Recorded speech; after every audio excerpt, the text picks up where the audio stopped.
আসসালামু আলাইকুম। আজকে আমরা বায়োলজির প্রথম পত্রের একটি গুরুত্বপূর্ণ টপিক মাইটোকন্ড্রিয়া নিয়ে আলোচনা করব। মাইটোকন্ড্রিয়াকে কি বলা হয়? কোষের শক্তিঘর। তো মাইটোকন্ড্রিয়াকে কেন কোষের শক্তিঘর বলা হয়? এবং এখান থেকে এবার তোমাদের সিকিউ এবং এমসিকিউ আসার সম্ভাবনা রয়েছে। তো সিকিউ এবং এমসিকিউ এগুলো নিয়ে আমরা নিচের দিকে আলোচনা করব।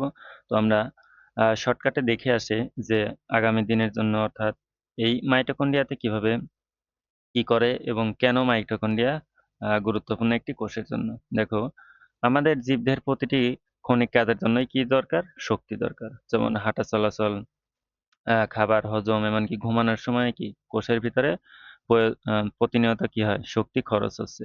কিন্তু এই শক্তি কোথা থেকে আসে? মূলত এই শক্তিটা আসে এই মাইটোকন্ড্রিয়া থেকে। তাহলে আমাদের শক্তির ঘর বা শক্তি যেটা সবচেয়ে বেশি পরিমাণ শক্তি উৎপন্ন করে কে? মাইটোকন্ড্রিয়া। তারপর এখান থেকে লেখা আছে অঙ্গাণুটি কি করে? খাদ্যকে জারিত করে। অর্থাৎ অক্সিজেনের সাথে বিক্রিয়া করে জারিত করে তারপরে কি করে? এটিপি তৈরি করে। এজন্য এটাকে কি বলা হয়? শক্তির ঘর বা পাওয়ার হাউস। আমরা জানি শ্বসন প্রক্রিয়ার ক্ষেত্রে ৪ টি গুরুত্বপূর্ণ ধাপ রয়েছে। তো ৪ টি গুরুত্বপূর্ণ ধাপের মধ্যে গ্লাইকোলাইসিস ছাড়া যেমন অ্যাসিটাইল কো, ক্রেবস চক্র এবং ইলেকট্রন প্রবাহ তন্ত্র যেটা ইটিসি এই সবগুলো কোথায় ঘটে? এই মাইটোকন্ড্রিয়াতে ঘটে। এজন্য এই মাইটোকন্ড্রিয়াকে কি বলা হয়? পাওয়ার হাউস বা শক্তিঘর। এটা খ নম্বরে আসতে পারে। দেন তারপরে বিবর্তনীয় ইতিহাসে মাইটোকন্ড্রিয়া হলো একটি কি? কোটি, কোটি বছর আগে ইউক্যারিওটিক। দেখো, ইউ যেখানে ইউ পাবা সেটা মানে প্রকৃত। ইউকে মানে ইউ মানে প্রকৃত। অর্থাৎ প্রকৃত কোষে আশ্রয় নেওয়া এক অণুজীবের স্মারক। যা আজ আমাদেরকে কি করে রাখে? বাঁচিয়ে রাখে। তাহলে ইউক্যারিওটিক জীবে কি থাকবে? এক পাওয়ার হাউস অর্থাৎ শক্তিঘর যেটাকে বলা হয়, যেটা হবে তোমাদের মাইটোকন্ড্রিয়া। এখানে তোমরা যা শিখবে আবিষ্কার, নামকরণ, এখানে তোমরা একটু দেখে নেবে। অর্থাৎ মাইটোকন্ড্রিয়ার যা আছে আমরা সবকিছু দেখবো এবং লাস্টে কিছু থাকবে কি? এমসিকিউ থাকবে বোর্ড স্ট্যান্ডার্ড অথবা অর্থাৎ মেডিকেল এই টাইপের কিছু এমসিকিউ থাকবে। ওকে, দেখো যে আ মূল আলোচনা অর্থাৎ আমাদের ইতিহাস এবং নামকরণের উৎপত্তি। অর্থাৎ ১ম এ কোন প্রক্রিয়ার মাধ্যমে এটার নামকরণ আসছে আরকি। ১ম এ কলিকার এটার নাম দিয়েছিল কি? স্যার কোসুম। তো পেশিকোষ পর্যবেক্ষণ করে। দেন তারপরে সুতা আসে, আ সুতা আকৃতির মতো। দেন তারপরে নাম দেন কি? অল্টম্যান। এটা আসবে যে অল্টম্যান নাম দেন কি এটার নাম? দেন বায়োপ্লাস্ট। অনেক সময় নাম দিয়ে আসে যে ফ্লেমিং এটার নাম দেন কি? ফিলা। দেখো, ফিলা, ফ্লেমিং। তো এখান থেকে একটু মনে রাখবা। যেমন তারপর দেখি অল্টম্যান এটার নাম দেন কি? বায়োপ্লাস্ট। অল্টম্যান দেন বায়োপ্লাস্ট এবং সর্বশেষ যেটা মাইটোকন্ড্রিয়া এটার নাম দেন কি? কে নাম দেন? কাল্ক বেন্ডা এটার নাম দেন মাইটোকন্ড্রিয়া। আ অর্থাৎ ৪ টি ধাপের মাধ্যমে এখানে দেখানো হয়েছে এবং সাল এবং কে আবিষ্কার কে নাম দিয়েছে এগুলো এখানেও দেখানো হয়েছে। তবে সবচেয়ে বেশি তোমাদের এটা আসবে যে বায়োপ্লাস্ট এটা নাম দেন কে? অল্টম্যান এবং তারপরে দেন কে? কার্ল বেন্ডা যার নাম দেন যেটা তারপরে কি নাম দেন? মাইটোকন্ড্রিয়া। দেন বলা হয়েছে গঠনগত উৎপত্তি অর্থাৎ মাইটোস সুতা এবং কন্ডিয়ন যেটাকে বলা হয় দানা অর্থাৎ এখান থেকে মিক্স করে আসছে। এটা একটু মনে রাখতে হবে যে প্রতি কোষে গড়ে ৩০০ থেকে ৪০০ টি থাকে। ইস্টে থাকে ১ টি এবং যকৃৎ কোষে থাকে কত? ১০০০ বা তার থেকে অনেক বেশি। অ্যামিবায় আরো অনেক বেশি থাকে। আয়তন এটা কত পার্সেন্ট দখল করে? ২০% কোষের মোট আয়তনের এতটুকু দখল করে। দেন তারপরে আছে দেখো এন্ডোসিম্বায়োসিস বা আদি প্রকৃতি। মাইটোকন্ড্রিয়াকে ইউক্যারিওটিক কোষের সিম্বায়ন্ট বলা হয়। এটা আসবে তোমাদের যে মাইটোকন্ড্রিয়াকে ইউক্যারিওটিক অর্থাৎ প্রকৃত কোষের কি বলা হয়?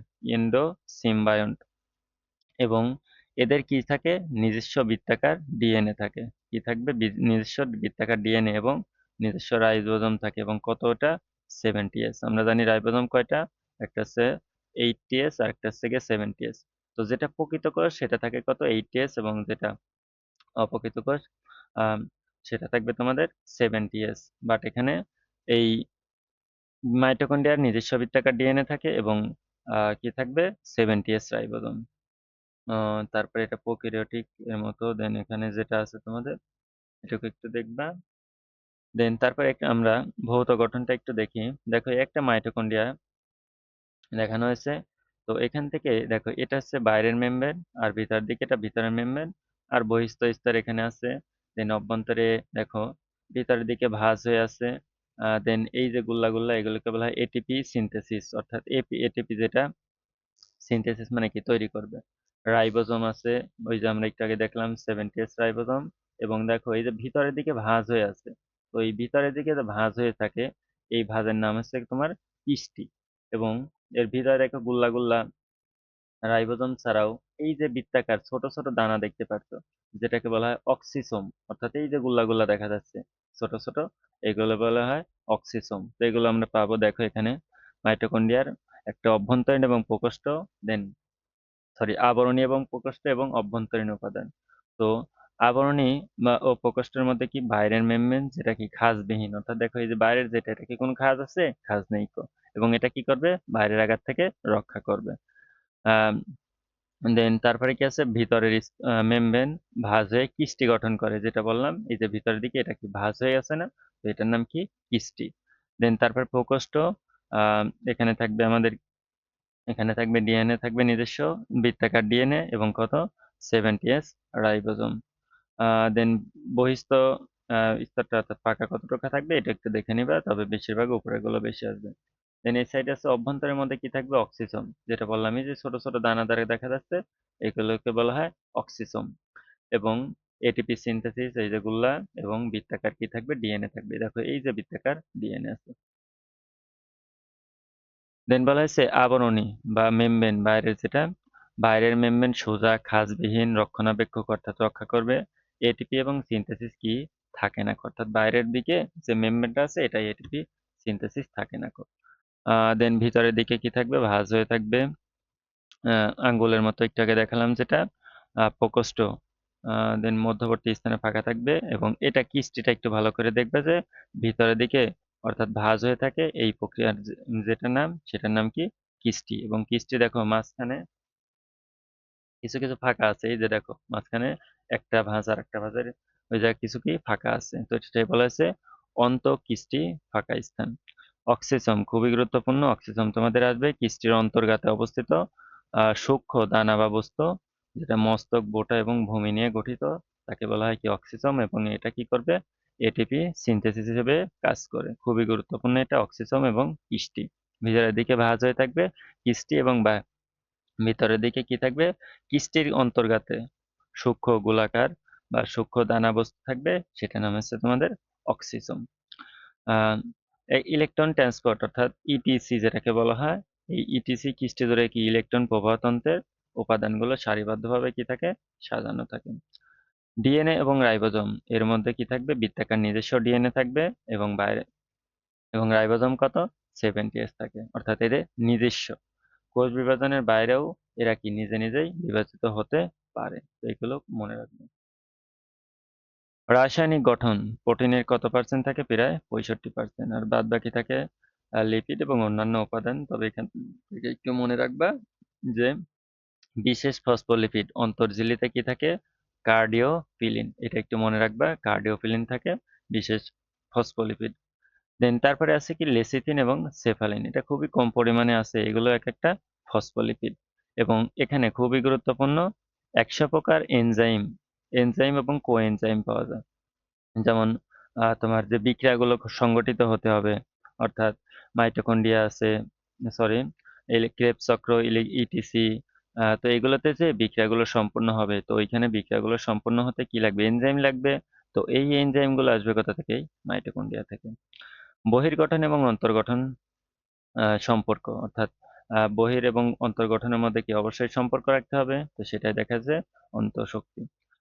তো এখান থেকে একটু দেখে নিবা মাইটোকন্ড্রিয়ার কার্য, বলি শক্তি উৎপাদন, অর্থাৎ ক্রেবস চক্র, ফ্যাটি অ্যাসিড চক্র, ইল ইলেকট্রন ট্রান্সপোর্ট, অক্সিডেটিভ ফসফোরাইলেশনের মাধ্যমে কি হয়? এটিপি তৈরি হয়। মাইটোকন্ড্রিয়ার সবচেয়ে গুরুত্বপূর্ণ কাজ। এবং কত থাকে? 100 প্রকার এনজাইম এবং কোএনজাইম। তারপরে এরা কি নিজস্ব বৃত্তাকার ডিএনএ, আরএনএ এর বংশগতি ভূমিকা রাখে। তারপরে এদের মধ্যে আয়ন কি থাকে? ক্যালসিয়াম, পটাশিয়াম এবং আয়রন, ম্যাঙ্গানিজ। তো এরা কি করে? সঞ্চয় এবং পরিবহন করে। কোষে ক্যালসিয়াম আয়নের ঘনত্ব সঠিক রাখা। দেন অনাবলিক অ্যানাবলিক কার্যক্রম, প্রোটিন সংশ্লেষ, স্নেহবিপাক, রক্তকণিকা, হরমোন উৎপাদনে সহায়তা করে থাকে। দেন শুক্রাণু ও ডিম্বাণু গঠন, স্পার্মের লেজের গোড়ায় শক্তি যোগাতে এরা সাহায্য করে, অর্থাৎ মাইটোকন্ড্রিয়া। তারপরে দেখো অ্যাপোপ্টোসিস, অর্থাৎ আমরা জানি কোষের মৃত্যু হয় দুই প্রকার, একটা অ্যাপোপ্টোসিস, একটা নেক্রোসিস। তো এই অ্যাপোপ্টোসিস যেটা, এটা নিয়ন্ত্রণ করে কে? এই মাইটোকন্ড্রিয়া। মাইটোকন্ড্রিয়াল ডিসঅর্ডার, তো মাইটোকন্ড্রিয়াল ডিসঅর্ডার এতে ডিএনএ তে মিউটেশনের ফলে কি 100টিরও বেশি রোগ হয়, যেমন কি আছে পার্কিনসন, তারপরে অ্যালঝেইমার এবং টাইপ 1 ডায়াবেটিক্স। তো এগুলো একটু খুবই ভালো করে দেখবে, কাজটা পরীক্ষায় আসতে পারে। দেন পরীক্ষায় যে যে কোশ্চেন আসতে পারে আমরা কিছু টাইপ দিয়েছি, যেমন কোষের পাওয়ার হাউস কোনটি? মাইটোকন্ড্রিয়া। মাইটোকন্ড্রিয়ার নামকরণ কে? কাল্ক বেন্ডা। বায়োপ্লাস্ট অল্টম্যান, তো এখানে দেওয়া আছে। তারপরে কি আছে? নিজস্ব মাইটোকন্ড্রিয়াল রাইবোজোম 70S। দেন অন্তঃঝিল্লির বিশেষ ধরনের লিপিড যেটা ফসফোলিপিড, কার্ডিওলিপিন। দেন কোষের পূর্ব নির্ধারিত মৃত্যু যেটাকে বলা হয় অ্যাপোপ্টোসিস, এটা নিয়ন্ত্রণ করে মাইটোকন্ড্রিয়া। মাইটোকন্ড্রিয়ার নিজস্ব বংশগতি, যেমন বৃত্তাকার ডিএনএ থাকে। দেন কোষের আয়তনের কত? 20%ই মাইটোকন্ড্রিয়া থাকে। প্রতি কোষে কতটি? 300 থেকে 400টি থাকে। আর যকৃতে কি থাকে? 1000-এর অধিক। দেন শুষ্ক কোষে 65% কি থাকবে? লিপিড, সরি, 65% প্রোটিন এবং লিপিড থাকবে 29%। দেন এখানে এইটা একটু মনে রাখবে যে লিপিডের মধ্যে আবার কত? ফসফোলিপিড থাকে 90%। দেন নামকরণ করছেন কে? পর্যবেক্ষণ করছেন কে? অল্টম্যান নাম দেন কি? এগুলো আমরা প্রথমে সুন্দরভাবে দেখে নিছি। দেন এখানে যারা ভুল করো তোমরা সেগুলো একটু দেখে নাও। মাইটোকন্ড্রিয়াতে ইউক্যারিওটিক কোষের মতো কি 8S থাকে? না, এটা থাকে 70S। বাইরের মেমব্রেনে এটিপি এবং কি ইটিসি থাকে? সঠিক তথ্য। বাইরের মেমব্রেনে শুধু কি থাকে? রক্ষণাবেক্ষণ। বাইরের মেমব্রেনে কোনো এটিপি সিনথেসিস হয় না। মাইটোকন্ড্রিয়ার যে ডিএনএ, এটা কি রৈখিক? নট। মাইটোকন্ড্রিয়ার যে ডিএনএ, এটা কি থাকবে? বৃত্তাকার থাকবে। মাইটোকন্ড্রিয়া শুধুমাত্র কোষে বিভাজনের সময় বিভাজিত হয়? সঠিক তথ্য। এরা কোষ বিভাজনের সাথে সম্পর্ক হীনভাবে স্বায়ত্তশাসিত উপায়ে বিভাজিত হয়, অর্থাৎ এরা মাইটোকন্ড্রিয়া শুধুমাত্র কোষ বিভাজনের সময় বিভাজিত হয় না। 1898 সালে কার্ল মেন্ডেল নাম দেন মাইটোকন্ড্রিয়া। 20% আয়তন দখল করে। লিপোপ্রোটিন থাকে দ্বি-স্তর বিশিষ্ট, খাঁজবিহীন বাইরের যে স্তর, এটাকে কিস্টি গঠন করেন। কিস্টি এফটিপি সিনথেসিস। মাইটোকন্ড্রিয়ায় কি থাকে? বৃত্তাকার, নিজস্ব বৃত্তাকার ডিএনএ, 70S রাইবোজোম। দেন তারপরে এখানে বিশেষ ধরনের একটা লিপিড ফসফোলিপিড ছিল, যেটাকে নাম কি? কার্ডিওলিপিন। আর এটাকে বলা হয় কি? Power house. এবং কোষের যে মৃত্যু অ্যাপোপ্টোসিস নিয়ন্ত্রণ করে। মাইটোকন্ড্রিয়ার ডিএনএ মিউটেশনে কি হয়? পার্কিনসন এবং অ্যালঝেইমারের মতো রোগ দেখা দিতে পারে। এছাড়াও কত? 100 প্রকারের রোগ দেখা দিতে পারে। মাইটোকন্ড্রিয়া প্রথম নামকরণকে কার্ল বেন্ডা, এখানে একটু ব্যাখ্যা করে দেওয়া আছে। মাইটোকন্ড্রিয়ার বিদ্যমান রাইবোজোমের টাইপ কোনটা? 70S ribosome. দেন তারপরে মাইটোকন্ড্রিয়ার অন্তঃঝিল্লিতে প্রাপ্ত বিশেষ ফসফোলিপিডের নাম কি? কার্ডিওলিপিন। মাইটোকন্ড্রিয়ার কোষের কত শতাংশ আয়তন দখল করে? 20% দখল করে। মাইটোকন্ড্রিয়ার দুই মধ্যবর্তী স্থানে কতটুকু ফাঁকা থাকে? 6 থেকে 8%। এবং কোষের যে অ্যাপোপ্টোসিস বা কোষের যে পরিকল্পিত মৃত্যু, এটা নিয়ন্ত্রণ করে কে? মাইটোকন্ড্রিয়া। তো এখানে আরো কিছু আমরা এমসিকিউ দিয়ে দিছি আসার মতো, তোমরা একটু ভালোভাবে এই এমসিকিউ দেখে রাখবা। এবং খ নম্বর বা ক নম্বর কোশ্চেন থাকতে পারে, মাইটোকন্ড্রিয়াকে কেন কোষের পাওয়ার হাউস বলা হয়? মাইটোকন্ড্রিয়ান এবং মাইটোকন্ড্রিয়ার মধ্যে পার্থক্য। মাইটোকন্ড্রিয়ার কোষের ভিতর কি বৃত্তাকার ডিএনএ থাকার গুরুত্ব। কিস্টি কাকে বলে? অক্সিজম কাকে বলে? মাইটোকন্ড্রিয়া কিভাবে আদি কোষের সাথে সম্পর্কযুক্ত? কারণ কি এখানে বৃত্তাকার ডিএনএ এবং কি 70S রাইবোজোম থাকে। তবে তোমরা এই পিডিএফটা এবং পিডিএফটা এবং ভালো করে এই ভিডিওটা দেখবা। আশা করি তোমরা মাইটোকন্ড্রিয়া থেকে যে এমসিকিউ বা সিকিউ আসবে তোমরা ভালোভাবে উত্তর দিতে পারবে। ধন্যবাদ।